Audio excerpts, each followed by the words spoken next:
안녕하세요. 저는 사람의 인성이 그 사람의 인생을 좌지우지한다고 생각하는 50대 남자입니다. 물론 안 그런 사람도 있겠지만 제 주변을 둘러보면 대체로 마음을 굳게 쓰는 사람들이 나중에 가면 주변 사람들한테 더 인정도 받고 뭐든지 더 잘 되더라고요. 제가 이런 생각을 하게 된 결정적인 이유가 바로 제 동창 때문인데요. 그 동창에 대한 얘기를 한번 지금부터 풀어보고자 합니다. 끝까지 재미있게 들어주셨으면 좋겠습니다. 제가 어렸을 때 저희 부모님은 사남매를 키우느라 늘 허덕이셨습니다. 집안 형편이 안 좋아 옷은 전부 다 친척들한테 물려받아야 했고 그마저도 뜯어지거나 해지면 어머니가 바늘로 정성스럽게 꿰매주셔서 다시 입었어요. 학교에 도시락을 싸갈 때도 맨날 김치밖에 싸갈 수가 없었죠. 저희 부모님은 그런 환경에서도 저와 동생들이 공부만 열심히 하길 바라셨어요.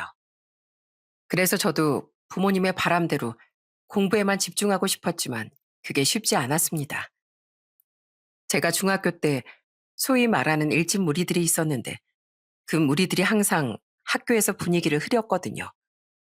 특히 그 중에서도 우두머리 격인 이용석이라는 애가 있었는데 잘 사는 집 외동아들이라 그런지 친구들을 못살게 굴면서 엄청 무시하더라고요. 한 번은 학교에서 쉬는 시간에 이용석이 절 툭툭 치면서 이러는 거예요. 야, 나 지금 엄청 출출하거든? 너 얼른 뛰어가서 빵이랑 우유 좀 사와.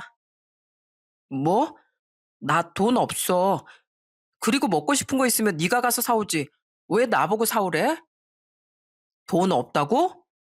너 주머니 뒤져서 동전 하나라도 나오면 가만 안 둔다. 이용석은 그렇게 말하고선 제 주머니를 사사치 뒤지기 시작했어요. 그런데 진짜로 돈이 한 푼도 안 나오자 절 비웃으면서 이렇게 말하더군요. 뭐야, 진짜로 없네? 야, 너 이제 보니 완전 거지였구나? 하긴, 하고 다니는 꼬락서니 보니 따가야겠네. 야, 너 동생도 세 명이나 있다며? 그럼 네 동생들도 너처럼 돈 한 푼 없이 다니겠네? 사남매가 똑같이 거지꼴로 다닌다고 생각하니까 야 상상만 해도 웃기다 웃겨. 뭐라고? 너 말 다 했어? 나랑 내 동생들이 돈 한 푼 안 가지고 다니든 말든 네가 무슨 상관이야? 웃기니까 그렇지 웃기니까. 하여튼 우리 반에 전부 다 구질구질하게 사는 애들밖에 없다니까. 아유 나하고 수준이 안 맞아도 너무 안 맞아. 그놈이 저한테만 그러는 건 아니었어요. 자기 패거를 제외한 같은 반 친구들 전부에게 그런 식으로 대했습니다. 심지어 수업 시간에도 가만히 있질 않더라고요. 맨 뒷자리에 앉아선 선생님 몰래 몽당 연필을 앞에 있는 애들 뒤통수에다가 던지는 거예요. 그걸 맞은 애들이 아야 하고 소리를 지르는 바람에 선생님이 무슨 일이냐고 물으면 아무 일도 없다는 듯 교과서를 보는 척하곤 했습니다. 그래 놓고선 쉬는 시간에 또 자기 패거리들이랑 깔깔거리더라고요. 야, 나 던지기 실력 대단하지 않냐? 내가 던지면 던지는 족족 다 앞에 있는 애들 뒤통수에 명중하잖아. 역시 내가 생각해도 난 정말 멋있다니까. 이용석이 맨날 그렇게 하는데도 제대로 맞설 수 있는 사람은 한 명도 없었어요. 그놈이 또래에 비해 키와 덩치가 되게 크고 따르는 패거리들도 여러 명 있었으니까요. 하지만 전 그런 놈을 가만히 둘 수는 없겠다는 생각에 힘을 한번 길러보기로 했어요. 제가 걔보다 키는 작지만 힘이라도 세지면 이길 수 있지 않을까 싶어서요. 그래서 전 틈날 때마다 집에서 팔굽혀펴기도 하고 운동장에서 철봉도 하고 일부러 무거운 걸 들고 옮기며 힘을 길렀습니다. 그러다가 한 번은 학교 끝나고 집에 가려고 하는데 이용석이 제 가방을 발로 툭툭 치면서 시비를 걸기 시작하는 거예요. 야, 너 맨날 도시락하고 김치만 싸오지 말고 맛있는 것 좀 싸와봐. 그래야 내가 골라서 뺏어 먹는 재미가 있을 거 아니야.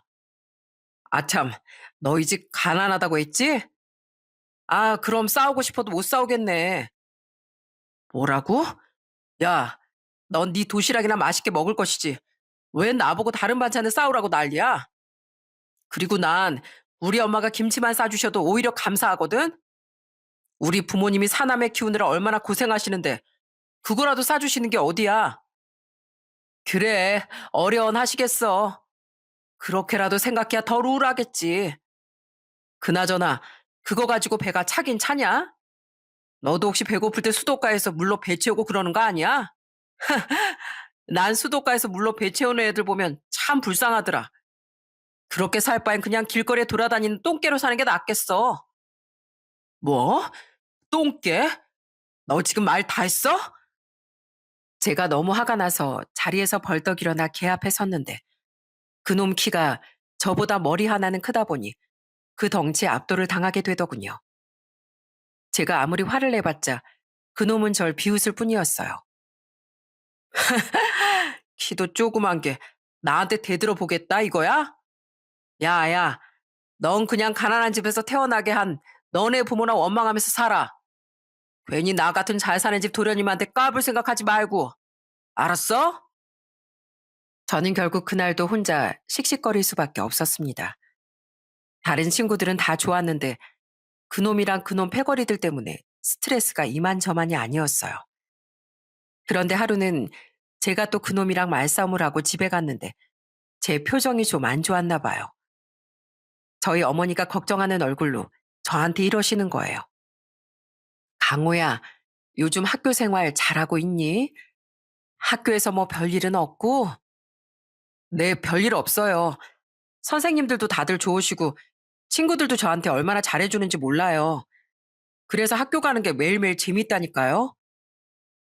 저는 부모님이 걱정하실까봐 일부러 괜찮은 척 했어요. 안 그래도 고생하시는데 이런 걸로 속상하게 하고 싶진 않아서요. 그래서 조금이라도 부모님이 덜 힘드시게끔 동생들도 더 챙기고 집안일도 많이 도와드렸습니다. 그러다 보니 저희 집 형편도 조금씩 나아지기 시작하더라고요. 그런데 이게 무슨 운명의 장난일까요? 중학교를 졸업하고 고등학교 올라갔는데 하필이면 이용석이랑 또 같은 고등학교에 같은 반이 되고 만 겁니다. 그러다 보니 또 똑같은 생활이 펼쳐질 수밖에 없었죠.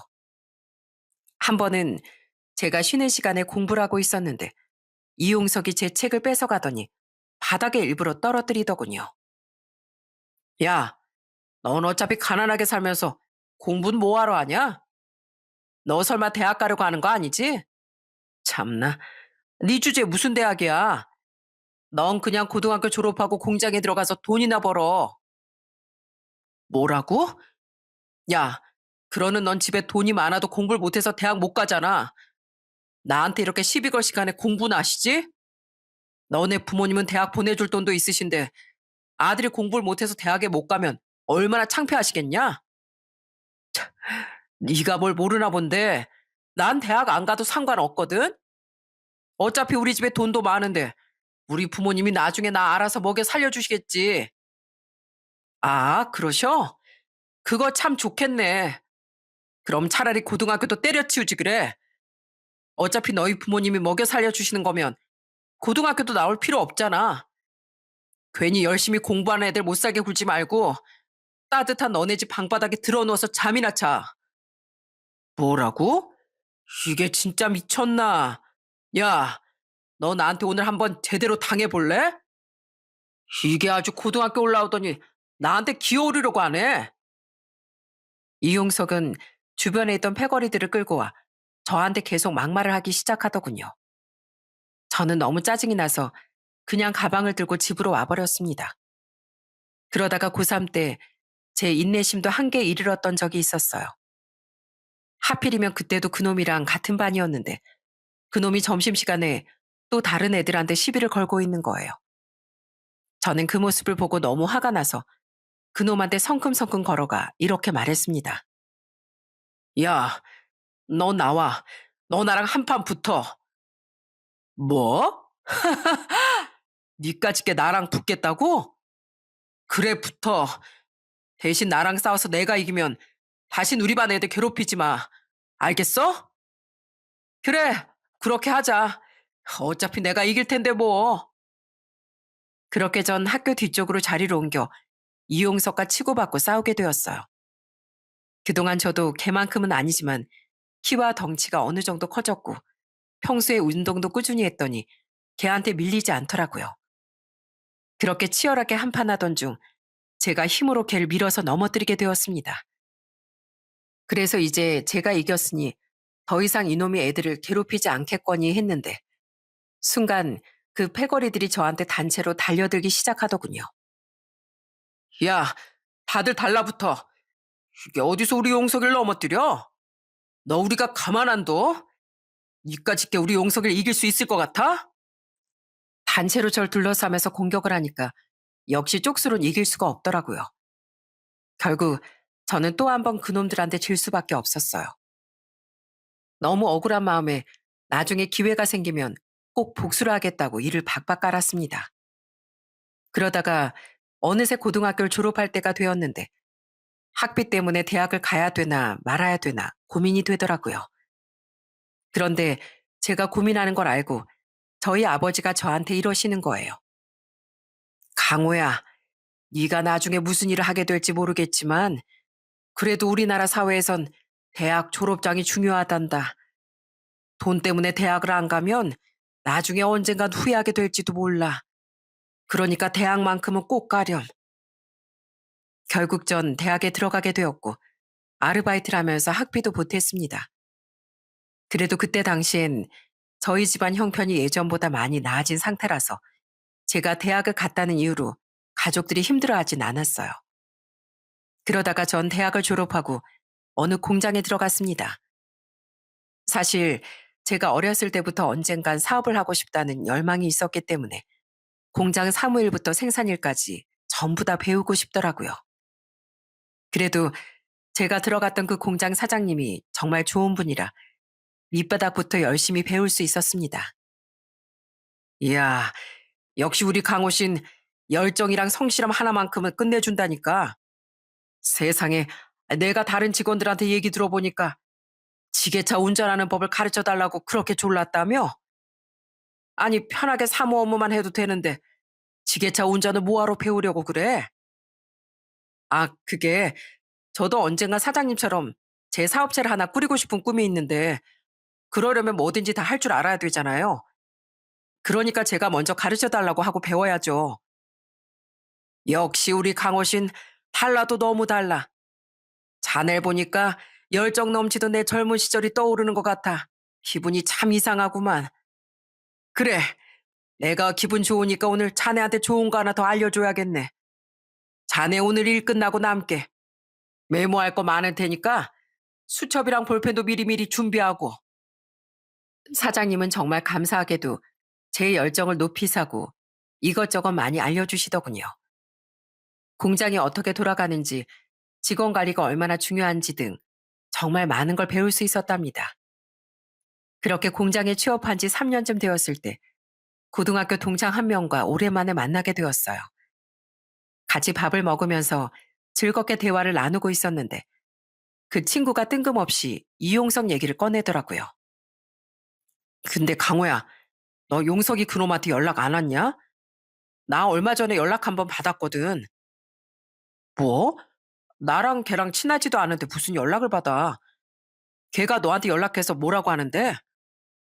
난 뭐 친했냐? 내 연락처는 어떻게 알았는지 갑자기 전화해선 돈을 빌려달라고 하더라고. 걔 대학 안 들어간 거 알지? 군대 갔다 와서 양아치처럼 깡패 생활하다가 교도소도 갔다 왔대. 근데 출소하고 나서도 돈이 없으니까 나보고 100만 원만 빌려달라고 하는 거야. 그래서 절대 안 된다고 했는데 치사하다면서 전화 끊어버리더라고.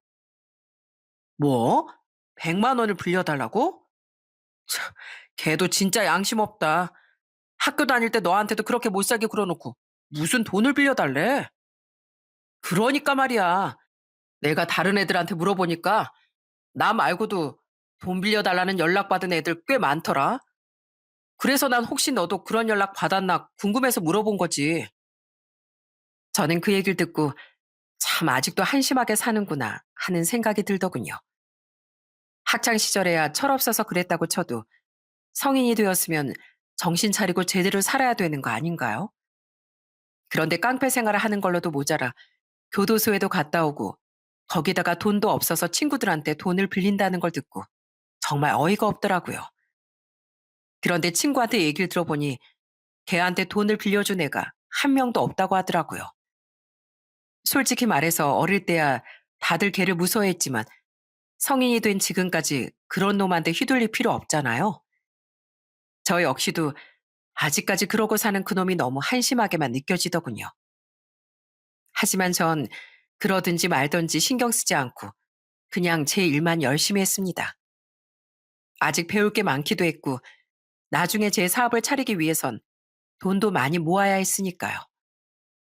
그렇게 열심히 살던 중 저는 30대 중반의 지인의 소개로 저보다 3살 어린 아내를 만나 결혼을 하게 되었어요. 아내는 정말 상냥하고 마음이 따뜻한 사람이었습니다. 퇴근하고 집에 들어가면 아내가 늘 환한 얼굴로 절 반겨줬어요. 여보 왔어? 오늘도 고생했지? 지금 찌개 거의 다 끓었으니까 얼른 손만 씻고 나와. 내가 오늘은 당신 좋아하는 제육볶음도 만들었어. 아낸 저와 같이 밥을 먹으며 하루 동안 회사에서 무슨 일이 있었는지 늘 저에게 물어보곤 했어요. 별로 특별한 얘기도 없는데 아내는 그 맑은 눈을 빛내면서 항상 제 말에 경청을 해주더라고요. 전 저에게 그렇게 따뜻하게 대해주는 아내가 너무 고마웠습니다. 저희 아내는 저뿐만 아니라 저희 가족들한테도 엄청 잘했어요. 저희 집에 갈 때마다 한시도 가만히 있질 않는 거예요. 아유, 냉장고 청소 내가 한다니까. 왜 그 고생을 하고 있어? 그냥 내가 해주는 밥 먹고 편하게 쉬다가 가도 된다니까. 아니에요, 어머님. 저 원래 청소하는 거 좋아해서 이거 취미로 하는 거예요. 그리고 어머님은 그동안 사남매 키우시느라 고생도 많이 하셨잖아요. 이제 며느리도 얻으셨으니까 그 고생을 저랑 좀 나누셔야죠. 제가 냉장고 정리 깨끗하게 해놓고 어머님이랑 아버님 드실 반찬도 좀 해놓고 갈게요. 저 이래봬도 밑반찬 같은 건 꽤 잘 만들거든요. 아내가 그렇게 얘기하자 거실에 있던 제 막내 여동생이 이러더군요. 우와, 우리 엄마 며느리 잘 얻어서 진짜 호강하시네. 새언니, 이왕 하는 거 저랑 같이 해요. 전 아직 시집 가려면 멀었으니까 그 전에 새언니한테 이것저것 좀 많이 배워놔야겠어요. 그런데 아내뿐만 아니라 저희 장인 장모님도 저한테 무척이나 잘해주셨어요. 제가 처가에 갈 때마다 장모님이 우리 자랑스러운 김서방 왔는가 하고 말씀하시며 절 반겨주시더군요. 게다가 저한테 보양식도 얼마나 많이 해주셨는지 몰라요. 자네 혹시 도가니탕 좋아하는가? 이거 내가 끓인 도가니탕인데 몸에 좋은 거니까 남기지 말고 싹싹 먹게. 원래 남자는 몸이 튼튼해야 되는 법이야. 아유, 저 도가니탕 좋아하는 거 어떻게 하셨어요? 그리고 장모님이 끓여주신 건데 당연히 한 방울도 남기지 말고 싹싹 먹어야죠. 장모님, 매번 저 이렇게 챙겨주셔서 정말 감사합니다. 게다가 아껴 쓰는 습관이 몸에 배어 있어서 평소에 옷도 잘 안 사 입었는데 맨날 똑같은 옷만 입고 가니까 하루는 저희 장인어른이 옷을 잔뜩 사주시더라고요. 자네, 내가 이거 백화점 갔다가 자네한테 잘 어울릴 것 같아서 몇 벌 사봤네. 원래는 자네를 데려가서 원하는 거 골라보러 가고 싶었는데 자네가 워낙에 검소하니까 또 싼 거 고를까 봐 내가 그냥 마음대로 사온 거야. 어때? 이 정도면 무난하고 괜찮지 않은가? 전 그렇게 장인 장모님과도 잘 지내면서 행복한 결혼 생활을 했습니다. 그러다가 저희 아내는 연년생으로 아들 둘을 낳게 되었어요. 그런데 이제 제가 애 아빠가 되고 나니까 저희 장인어른께서 저한테 보약까지 지어주시더라고요. 아버님, 이게 웬 보약이에요? 저 이런 거 안 먹어도 되는데. 에이, 안 먹어도 되긴. 자넨 이제 혼자가 아니라 두 아이 아빠이지 않은가. 내가 겪어봐서 아는데 가장의 무게란 것이 참 무거운 거야. 똑같이 직장 생활을 해도 애가 없을 때랑 있을 땐 그 책임감이 천지 차이로 다르다고. 그러니까 이 보약 먹고 힘내서 더 열심히 일하게. 자네가 우리 손주들 먹여 살린다고 고생 많이 할 텐데 내가 장인으로서 이 정도는 당연히 해줘야지. 그렇게 전 더 힘내서 열심히 일을 했습니다. 그러다가 40대 초반에 이젠 진짜로 제 사업을 해야겠다는 생각에 다니던 공장을 그만두게 되었어요. 다행히도 저희 아내가 제가 사업하겠다고 하는 걸 진심으로 응원해 주더라고요. 그런데 사업을 하기 위해 직장을 그만둔 걸 알게 된 장인어른께서 저한테 사업에 보태라면서 큰 돈을 보내주시더군요. 남자가 한번 하는 거 제대로 해야지.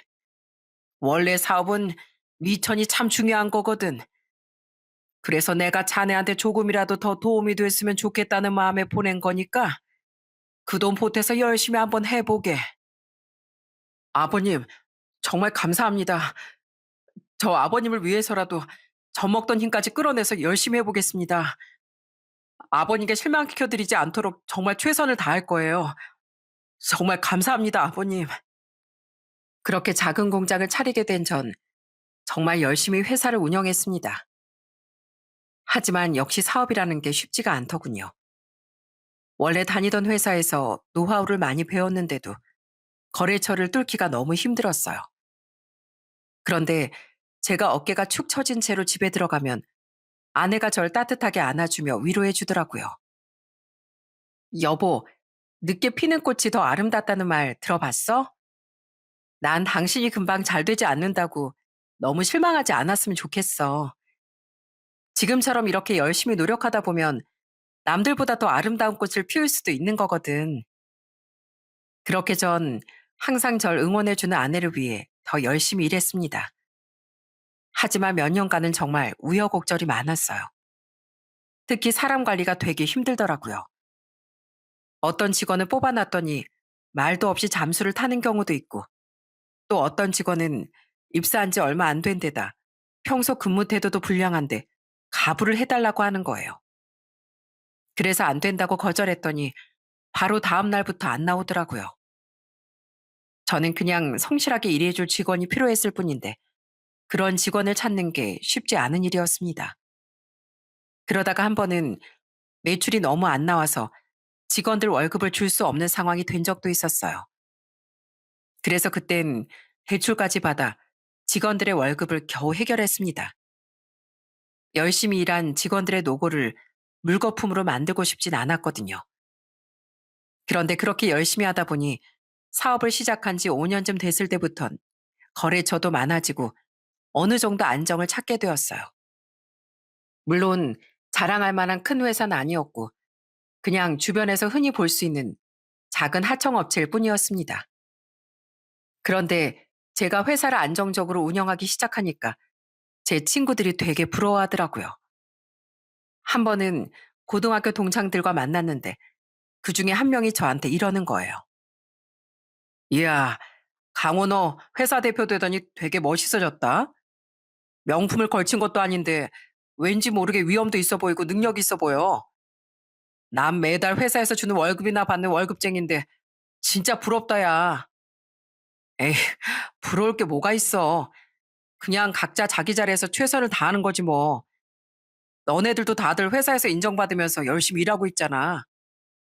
뭐 그렇긴 하지만 그래도 부러운 건 부러운 거지. 근데 강호야, 너 이용석 소식 들었냐? 걔네 집 원래 되게 잘 살았던 거 알지? 근데 요즘에 걔네 집안 완전히 폭삭 주저앉아 버렸대. 용석이 그놈이 하도 사고를 치고 다니니까 합의금 물어주느라 있던 돈도 다 날아갔다나 봐. 뭐라고? 아니 도대체 무슨 사고를 얼마나 치고 다니길래 그 집안이 그렇게 돼? 뭐 나도 자세한 건 모르겠는데 사고를 아주 무지막지하게 치고 다니나 봐. 그리고 예전에야 걔네 부모님이 젊으셔서 돈도 많이 버실 수 있었지만 지금은 다 나이 들어서 은퇴하셨는데 있는 돈에서 까먹어야지 뭐 어떡하겠어. 그런 아들 때문에 모아놓은 재산 탕진한 걔네 부모님도 참 안 된 거지 뭐. 저는 오랜만에 이용석에 대한 얘기를 듣고 혀를 끌끌 찼습니다. 정말 한심해도 그렇게 한심할 수가 없더라고요. 그런 애랑 연락을 안 하고 지낸다는 게 다행으로 느껴질 정도였습니다. 그렇게 전 다시 일상으로 돌아와 회사를 열심히 운영해 나갔어요.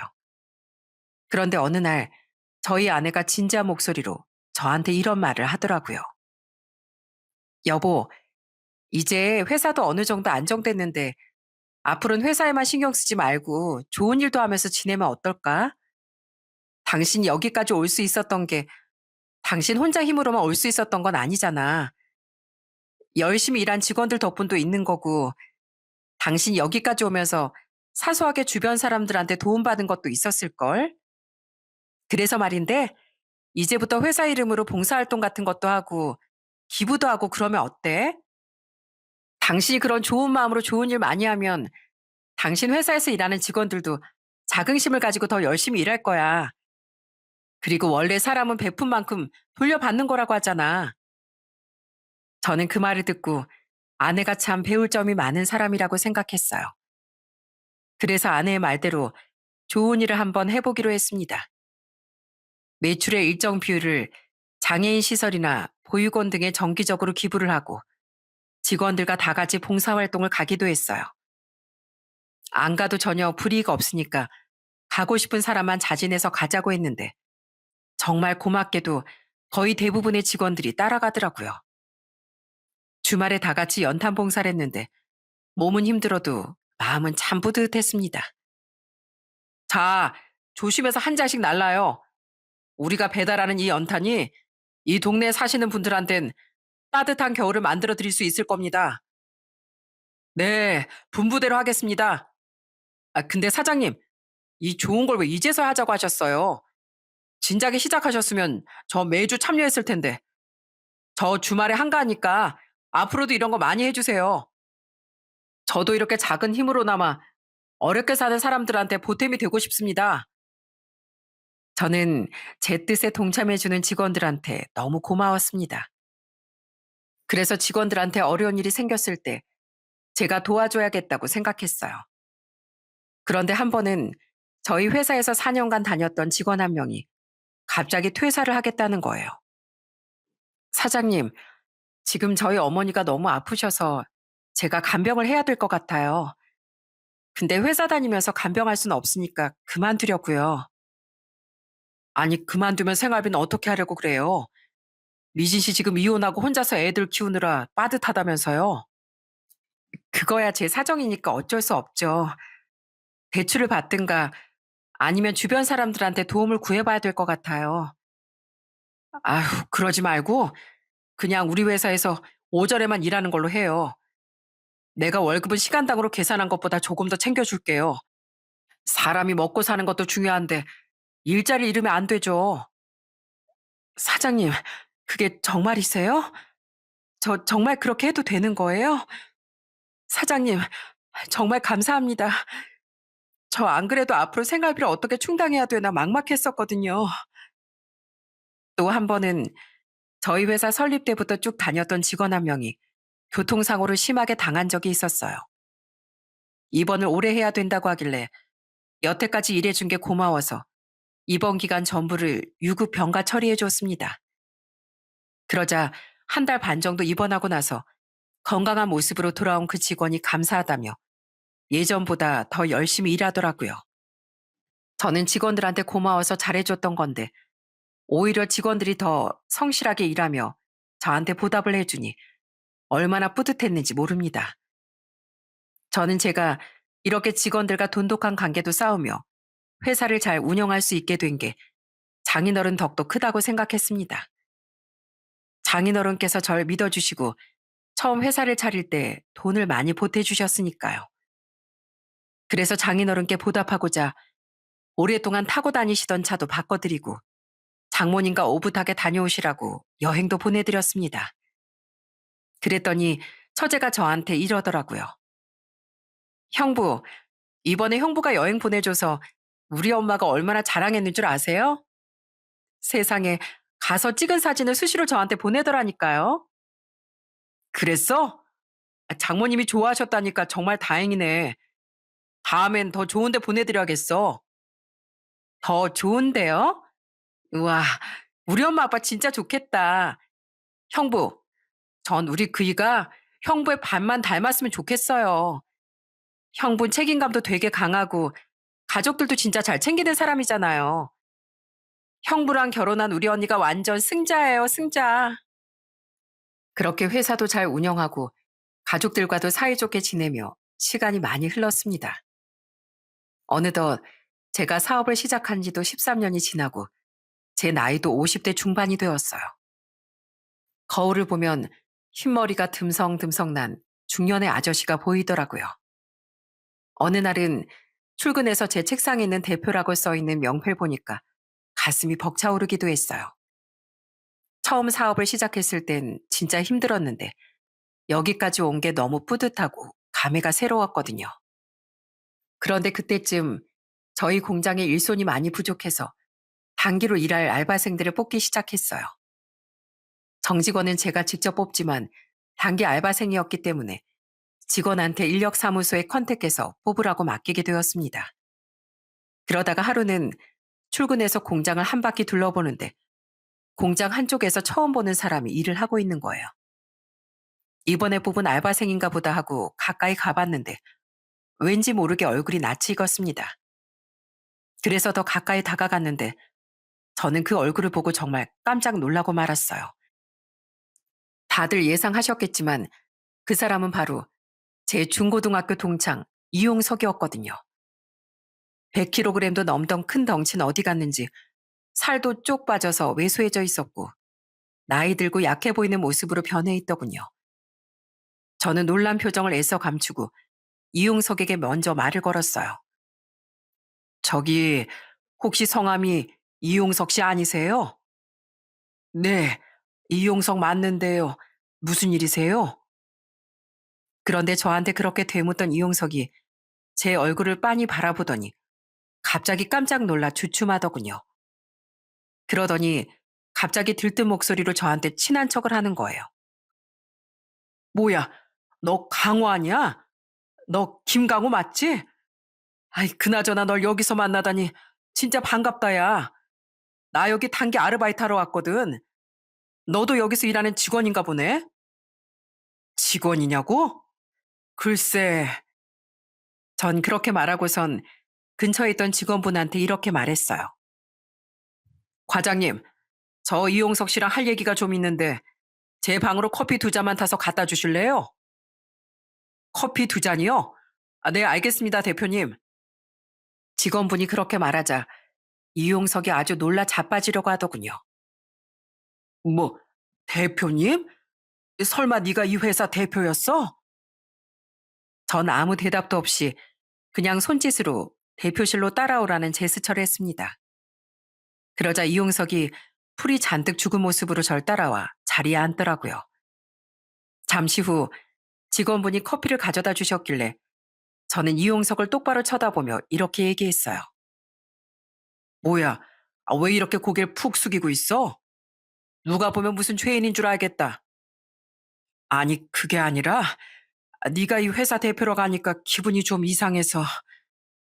뭐가 이상한데? 내가 이 회사 대표면 안 된다는 법이라도 있어? 그나저나 너 그렇게 호랑이처럼 덩치가 크더니 이젠 완전히 쪼그랑 밤탱이가 다 됐다. 천하 이용석 씨가 어쩌다가 이 모양 이 꼴이 됐을까? 친구들을 그렇게 괴롭히면서 왕처럼 군림하던 애가 이렇게 약한 모습 보여서 되겠어? 제가 일부러 비꼬면서 그렇게 얘기하자 이용석은 한숨을 푹 내쉬면서 불쌍해 보이는 목소리로 이렇게 얘기하더라고요. 그것도 다 옛날 일이지. 나도 이제 나이 먹고 힘이 없어지니까 예전처럼 할 수가 없더라고. 사실 나 고등학교 졸업하고 나서 사고를 좀 많이 치고 살았거든. 교도소 들락날락거린 기간 합치면 거의 10년이야, 10년. 뭐? 10년? 야, 너 깡패짓 하고 다닌다는 얘긴 들었는데 도대체 무슨 짓을 했길래 교도소에서 10년이나 살다 오냐? 내가 사람으로서 못할 짓 많이 했지. 그래도 다른 사람들처럼 결혼도 했었는데 내가 교도소에 또 들어가니까 와이프가 나한테 이혼장을 보내더라고. 나 그래서 이혼도 당하고 지금 혼자 살고 있어. 우리 부모님도 내가 하도 사고를 치니까 이제 날 사람 취급도 안 해주시더라고. 아, 그것도 얘기 들었다. 너 때문에 너네 집안도 다 망했다며? 아이고, 이 한심한 놈아. 왜 세상을 그따위로 사냐? 너네 부모님이 피땀 흘려 일해가지고 남들보다 잘 살게 해주셨으면 고마워서라도 보답을 할 생각을 해야지. 어떻게 부모님이 번 돈을 다 날리게 만들어? 너 학교 다닐 땐 나랑 다른 애들한테 가난하다고 맨날 무시하고 너네 부모님이 너 평생 먹여 살릴 것처럼 얘기하더니 결국엔 그 말도 다 틀렸네. 그렇게 사고를 쳐도 적당히 쳐야지. 얼마나 망나니처럼 살았길래 그렇게 잘 살던 너네 집이 폭삭 망하냐? 제가 그렇게 얘기하자 이용석이 아까보다 더 기어들어가는 목소리로 이렇게 얘기하더군요. 나도 그래서 지금 후회하고 있어. 그래도 나 어렸을 땐 주변에 날 따르는 친구들도 많았는데 이젠 나이 먹고 돈도 없으니까 다들 날 무시하더라고. 내가 친구들한테 전화해서 단돈 10만 원만 빌려달라고 해도 다 안 된다고 꺼지라고만 하는 거야. 어렸을 땐 내가 대장이었는데 이젠 내가 초라해지니까 다들 날 모르는 사람 취급해. 역시 인생이라는 건 이런 건가 봐. 어떻게 사람이 돈 떨어졌다고 이렇게 나몰라라 할 수가 있어? 참, 너 아직도 정신 못 차렸구나. 넌 네 주변 애들이 돈 때문에 너랑 멀리하는 줄 알아? 돈 때문이 아니라 네 인성이 문제라서 멀리하는 거야. 얼마나 인생을 잘못 살았으면 단돈 10만 원도 너한테 안 빌려주겠냐? 네가 인생을 그따위로 살았으니까 너한테 10원 한 장 빌려주기 싫은 거지. 아직도 넌 그걸 몰라? 제가 이용석에게 따끔하게 얘기하자 갑자기 제 앞에서 눈물을 펑펑 흘리기 시작하더군요. 나도 알아. 나도 내가 한심한 거 안다고. 그런데 그걸 안다고 해서 이제 와서 내 인생이 달라지는 것도 아니잖아. 나 지금 완전 인생 끝났단 말이야. 나 지금 갈 데도 없어서 고시원에서 지내는 데다가 여기 일자리도 겨우 잡아서 온 거야. 그러니까 부탁인데 나 여기서 일 좀 계속하게 해주라. 정직원까지는 안 바랄 테니까 계약직으로라도 일하게 해줘. 그리고 나 부탁 하나가 더 있는데 가불 좀 해주면 안 될까? 내가 지금 돈이 정말 급해서 그래. 그래도 친구 좋다는 게 뭐냐. 이럴 때 돕고 사는 게 친구잖아. 전 그 얘기를 듣고 정말 기가 막히더군요. 학창 시절에 그렇게 못된 짓을 많이 해놓고 저희 회사에 출근한 첫날에 가불을 해달라뇨. 그래서 저는 코웃음을 치며 이렇게 얘기했습니다. 뭐? 가불? 야, 출근한 지 몇 시간이나 됐다고 벌써 가불이야? 그래, 뭐 얼마가 필요한지 드러나 보자. 도대체 가불로 원하는 금액이 얼만데? 그렇게 큰 금액은 아니고 딱 30만 원만 가불해주라. 그거면 고시원 월세 낼 수 있거든. 30만 원? 야, 너도 진짜 대단하다. 이 나이에 30만 원이 없어서 가불해달라는 게 말이나 되냐? 그런데 나 그 돈 못 줘. 솔직히 너 말고 다른 동창이 와서 가불해달라고 했으면 더 큰 금액도 가불해 줄 수 있었거든? 근데 너라는 인간한텐 도저히 안 되겠다. 넌 지금도 네 힘으로 돈 벌 생각은 안 하고 동창이 날 보자마자 가불해달라고 얘기를 하고 있잖아. 그것도 학창 시절에 그렇게 못살게 굴었던 나한테 말이야. 내가 진짜 돈이 없어서 그래. 내가 오죽했으면 너한테 가불해달란 얘기까지 했겠어? 그렇게 돈이 없으면 건설 현장에 나가든 아니면 투잡 쓰리잡을 뛰던 해가지고 어떻게든 돈을 벌었어야지. 네가 그동안 세상을 얼마나 만만하게 봤으면 이 나이에 수중에 30만 원도 없냐? 넌 그렇게 평생 남한테 뺏을 생각만 하고 네 힘으로 해볼 생각을 안 하기 때문에 네가 지금 이 모양 이 꼴이 된 거야. 그리고 어차피 내가 너한테 가불해주면 넌 옳다구나 하고 앞으로 나한테 돈 뜯어낼 생각만 할걸? 그러니까 남한테 의지할 생각하지 말고 네 힘으로 돈 벌 생각을 해. 제가 그렇게 얘기하자 이용석이 고개를 푹 숙이고 아무 말도 못하더군요. 그래서 저는 이용석한테 이렇게 얘기했습니다. 너 커피 다 마셨지? 그럼 이제 가라. 솔직히 우리가 서로 이렇게 얼굴 맞대면서 일할 사이는 아니잖아.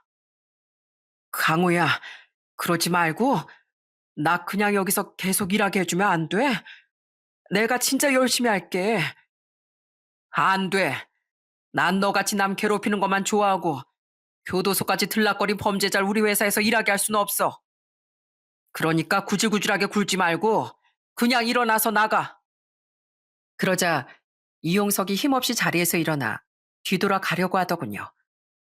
그런데 그 모습이 참 한심하면서도 짠하게 느껴졌어요. 그래서 저는 지갑에서 10만 원을 꺼내 이렇게 얘기했습니다. 야, 내가 너 불쌍해서 그러는데 학창 시절에 나한테 못되게 군 거 지금이라도 사과하면 내가 10만 원 줄게. 너 지금 10만 원도 아쉬운 상황 아니냐? 제가 그렇게 얘기하자 학창 시절에 그렇게 대장놀이 하던 그놈이 제 앞에서 비굴하게 사과를 하기 시작하더군요. 강호야, 정말 미안하다. 내가 그때 너무 어리고 철이 없어서 그랬어. 친구들한테 그러면 안 됐었는데 내가 다른 애들보다 잘 살고 힘이 세다는 이유로 너무 심하게 굴었었던 것 같다. 중학교 때부터 고등학교 때까지 계속 나 때문에 힘들었을 텐데 지금이라도 이렇게 사과할게. 정말 미안해, 강호야. 세상에 예전엔 돈 많다고 그렇게 친구들 위해 군림하려고 하던 애가 돈 10만 원에 자존심까지 꺾고 사과를 하더군요. 그 모습이 얼마나 기가 막혔는지 모릅니다. 그래서 전 10만 원을 주면서 이렇게 얘기했어요. 자, 사과했으니까 10만 원 줄게. 근데 너 앞으로 나 말고 다른 친구들한테도 절대 빌붙을 생각하지 말고 너 알아서 살아. 학창 시절에 그렇게 다른 애들한테 피해를 많이 줬으니까 이젠 제발 정신 차리고 똑바로 살라고. 알았어? 제가 그렇게 얘기하자 그놈은 조용히 고개를 끄덕이더니 10만 원을 받아들고 나가더라고요.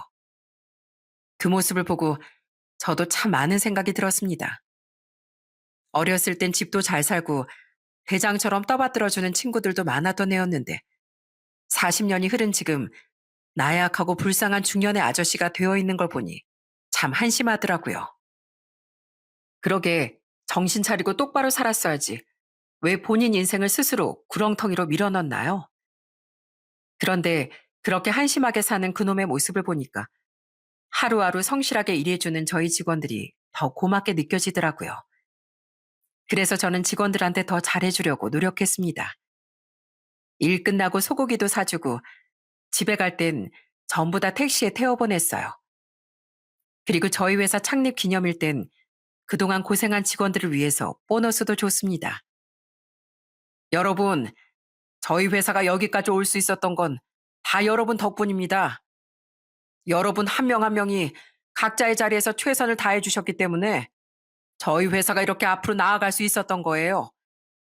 전 여러분께서 저희 회사에 오래오래 남아주셨으면 좋겠습니다. 아직 부족한 사장이지만 직원분들의 편의를 위해서 최선을 다할 테니 여러분들께서도 최선을 다해 주셨으면 좋겠습니다. 네, 알겠습니다. 사장님, 전 이 회사에 아주 뼈를 묻을 거예요. 세상에 사장님처럼 직원들 챙겨주시는 분이 없는데 당연히 꼬부랑 할아버지 될 때까지 다녀야죠. 전 그렇게 직원들하고도 잘 지내고 저희 가족들하고도 행복한 시간을 많이 보냈습니다. 얼마 전엔 저희 어머니 팔순이라서 잔치를 했어요. 제 동생들도 다 결혼해서 자식들이 있다 보니까 사람이 엄청 많았습니다. 사진 기사가 사진 찍자고 다 모이라고 했는데 조카들까지 다 모이니까 엄청 우글우글한 거예요. 이야, 완전 대가족이네요. 어머님께서 자식, 손주분들이 이렇게 많아서 참 좋으시겠습니다. 자, 그럼 이제 사진 찍을 테니까 다들 활짝 웃으세요. 사진 기사가 이렇게 얘기하자 아직 어린 저희 조카들이 신나서는 막 브이를 하고 손으로 얼굴에 꽃받침을 만들고 아주 난리가 났더라고요. 그러자 제 동생들이 웃겨서 깔깔 웃었어요. 뭐야, 팔순잔치 사진은 원래 진지하게 찍는 거 아니었어? 애들이 많으니까 사진 찍는 것도 보통 일이 아니구만. 얘들아, 그러지 말고 얌전하게 있어야지. 그러자 저희 어머니가 밝게 웃으시면서 이렇게 얘기하시더군요. 나 도라. 아이 목석처럼 우두커니 서서 사진 찍는 것보단 훨씬 좋지 뭐. 내가 무덤에 들어가는 날까지 이 사진 매일매일 쳐다보면서 살 거야. 사랑하는 우리 가족들이 다 담긴 사진이니 닳고 닳도록 쳐다봐야지. 그날 저희 가족들은 얼마나 많이 웃었는지 몰라요. 그 모습을 보니 역시 사람 일은 어떻게 될지 모른다는 생각이 들더군요. 어릴 땐 가난하게 살던 저희 사남매가 이제는 각자 자식을 낳아 키우며 어엿한 부모가 되었잖아요. 반면 이용석 그놈은 어릴 때 그렇게 잘 살았는데도 노력하지 않고 남을 무시하며 나쁜 길로 빠지다 보니 이 나이에 그런 초라한 신세가 되어버렸죠. 역시 뭐니 뭐니 해도 사람은 착하고 성실하게 사는 게 최고라는 생각이 들었습니다. 그런데 얼마 전 이제 고3이 된 저희 큰아들이 저한테 이런 얘기를 하더라고요. 아빠, 전 나중에 아빠처럼 사업을 하나 하고 싶어요. 돈 많이 벌어서 아빠가 하는 것처럼 사회에 환원하고 싶어서요. 전 아빠가 직원분들과 잘 지내시고 좋은 일 많이 하시는 거 보면서 늘 본받아야겠다고 생각했거든요. 그래? 근데 민준아, 네가 사업을 하고 싶으면 남들보다 2배, 3배로 더 열심히 노력해야 되는 거야. 월급 받으면서 회사에 다니는 사람은 자기 업무만 열심히 하면 되지만 사업을 하는 사람은 그 분야에 대해서 빠삭하게 다 알아야 되거든. 그리고 직원들을 가족이라고 생각하고 책임감을 가질 줄도 알아야 돼. 그러니까 이 아빠 말 명심하고 앞으로 남들보다 더 노력하고 성실하게 살아갈 생각하렴. 알았어요, 아빠. 저 무조건 그렇게 할 거예요. 한 번 사는 인생 남들보다 열심히 살다 가면 좋잖아요. 어느새 커서 이런 얘기도 나눌 수 있는 아들을 보고 너무 뿌듯하더라고요. 적어도 저희 애들만큼은 이용석 그놈처럼 한심한 인간은 안 되겠구나 하는 생각이 들었어요. 여러분 혹시 행복은 그럴 만한 자격이 있는 사람에게 찾아온다 라는 말 들어보셨나요? 살면서 하는 행동으로 인해 그 사람의 행복이 좌우된다는 뜻입니다. 남들에게 피해를 주지 않고 성실하게 살다 보면 언젠간 빛을 보고 행복해질 수 있지만 스스로 노력하지 않고 못된 짓을 많이 하는 사람은 행복해질 자격이 없어서 불행해지고 마는 겁니다. 학창 시절에 친구들을 괴롭히다가 성인이 되어서도 깡패 생활을 하며 한심하게 살던 그놈이 지금 이 꼴이 된 건 다 본인 업보라는 것이죠. 이혼까지 당하고 가족들도 다 외면했다고 했으니 아마 그놈은 평생 이렇게 외롭고 구질구질하게 살게 될 겁니다. 남들 눈에 눈물을 흘리게 만들었으니 남은 인생은 본인도 괴로움 속에 살아봐야죠. 전 요즘 사업도 잘 되고 가족들과도 너무 행복한데 이 행복한 마음을 앞으로도 남들에게 많이 나누고 살 생각입니다. 제가 능력이 닿는 한 가족들한테도 최선을 다하고 주변의 어려운 사람들한테도 많이 베풀면서 살고 싶어요. 그게 제 인생의 최대 목표라고 할 수 있을 것 같습니다. 제 사연을 들어주신 시청자분들께서도 각자 나름의 인생 목표가 있으실 텐데 열심히 노력해서 그 목표 꼭 달성하시길 바랍니다. 그럼 전 이만 제 사연을 마치도록 하겠습니다. 끝까지 들어주셔서 정말 감사하고요. 모든 분들의 앞날에 행운이 가득하길 기원하겠습니다.